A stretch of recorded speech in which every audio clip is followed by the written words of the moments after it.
क्या हुआ लूसी, क्यों भौंक रही है मेरे पर? खेलो खेलो, तुमको दिन भर खाली दिन भर खाली खेलना है तुमको। हाँ खेलना है, वाह। क्यों? देखो नहीं, छत पे नहीं जाना, रुक जाओ।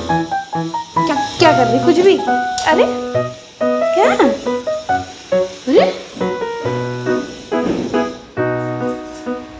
क्या हुआ? क्यों खेलना है तुमको? क्या हुआ? अभी तो बाहर घूमने गए थे कुछ देर।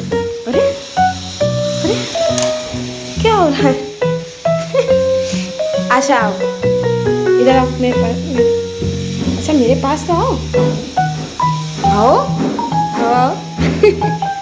मैं छूने भी नहीं दोगी? गुस्सा हो? क्या हो गया?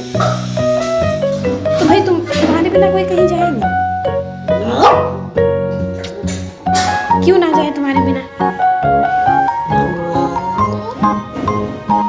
अच्छा तुम गुस्सा हो ना, इसका मतलब ये, सॉरी, ठीक है, काटो। अच्छा ठीक है, तुम गुस्सा ऐसी बैठी रहो, बाद में घूमने चलेंगे, ठीक?